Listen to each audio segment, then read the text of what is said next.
There's 8 things I did to stop running out of things to say to women, and it completely changed my dating life. Are you ever blanked in mid-conversation, or you're just sitting there trying to come up with something to say?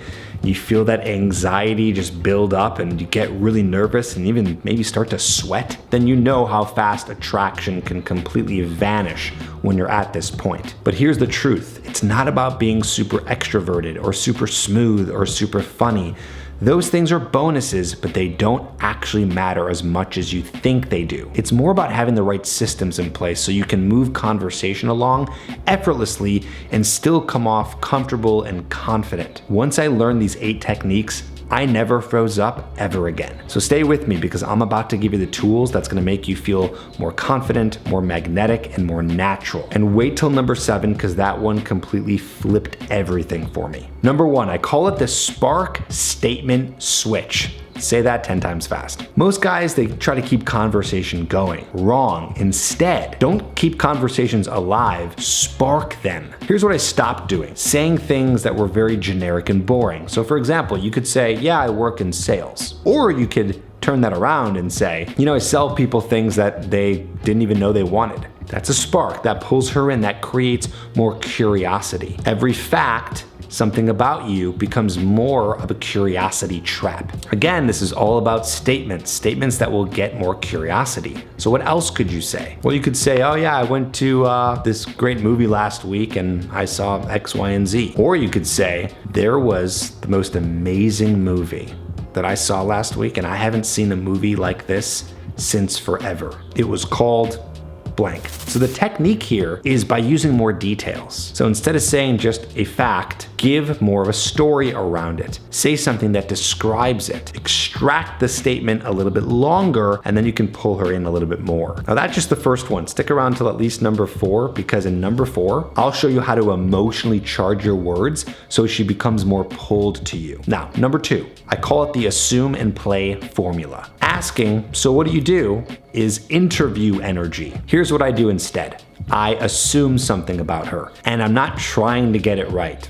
If you do, great. If you don't, it doesn't matter, because assuming something about somebody makes their ears perk up. Something as simple as, you seem like the kind of girl who pretends she doesn't like reality TV, but low-key you're just obsessed with Love is Blind and all the housewife shows. She'll laugh, she'll play along, make any assumption, literally anything. I'll even go crazy right now. I'm coming up with this at the top of my head. You can say, you seem like one of those girls who just wants to go sailing every weekend. Again, she'll be like, huh? What? No? How did you come up with that? I don't know. You just seem like that kind of girl. You just want to be on the water. Again, that's not like the best example, but that's kind of the point. I want this to be easy for you. Just assume anything, practice this little technique, and see how she responds. All these assumptions create more play. But if you don't use what I call the callback loop, then she might forget about you kind of fast. So that's number 3. Whenever she shares something, or if you share something, but specifically if she shares something, you want to bring it back later into conversation. So for example, if you love sushi, but she says that she doesn't, then you can say this 10 minutes later. I still can't get over the fact that you don't love sushi. I mean, it's literally one of the best foods out there. Now it starts to become this inside joke. Things start to become an inside joke when they're mentioned more than once, especially if they're mentioned more than twice. This isn't just talking anymore. This is now building a connection with her. Friends have inside jokes and callback loops. Now don't worry, you're not gonna end up in the friend zone, but what I mean is you're gonna have more of that connection than just being a stranger. And this can be on a date or on a cold approach. You can even use the example before I said about assuming that she likes to go sailing, which is completely out of whack, but maybe 10 minutes later, you can say this. Oh, I know what you're doing this weekend. You're gonna be off on the water sailing with all your friends. Yeah, no, I totally get it. Again, you're just calling back what you guys talked about before. Now, if you've ever felt in conversation like you're being too logical and things are getting boring, then let's move to number 4, which brings something different to the conversation. I call it the emotional anchoring shift. Logic doesn't create attraction. I'll say this again. Logic doesn't create attraction. It's boring. I'm a nice guy with a good job. Yeah, that doesn't do anything. That gets you ghosted. You need emotional anchors. For example, you can say to her, you have dangerous eyes, the kind that start trouble without even saying a word. Or you can say something like, you just seem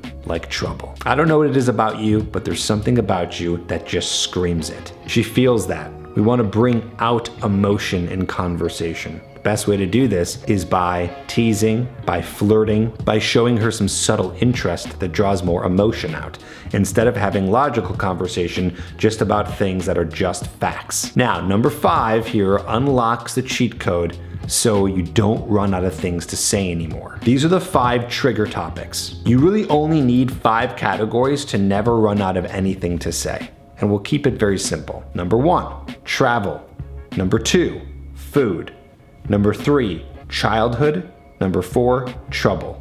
Number 5, passion. So number 1, travel. Women love to travel. They like to do it. There's always interesting stories around travel. So you can talk about that or you can ask about that. Number 2, food. Remember I gave that sushi example earlier. People like to talk about food, what restaurants they've been to. See how we're getting more into these experiences? Makes it easy to talk about. Number 3, childhood. Talking about something from your past, an interesting memory or a story, or asking her a question about her childhood and how it was like when she grew up and the things that she was interested in and the activities that she did. People talk about that stuff and they like it. Number 4, trouble. This is when we're talking about things that are a little bit more spicy, a little bit more risque. So for example, a time that you made a mistake or you did something wrong or you pissed someone off. Maybe there was a failure somewhere. That spikes more interest. Number 5, passion. So talking about your passion, what you like, hobbies, interests. What does she like? What is she into? How does she spend her time? What is her life all about? Travel, food, childhood, trouble, passion. Memorize those. Now, how do we create a little bit more mystery and actually attract her more like a magnet? Here's number 6, the mystery magnet rule. I used to overshare. In fact, I think I still have that problem, but I'm working on it and have been working on it. And when you overshare, you just don't have that mystery, that aura, especially when you're around women. They know everything about you, all your likes, dislikes, how you feel about everything. You just don't leave that gap open. And when there's no mystery, she gets bored. And there is nothing worse in a conversation than boredom. Now what I do is I'll reveal just enough about myself to get her curious. Obviously on a cold approach, you only have anywhere from 5 to 20 minutes. You're not gonna say everything about you, so there's gonna naturally be some mystery there. But on a first date, you might have well over an hour. Sometimes if it's going well, up to 3 or 4 hours.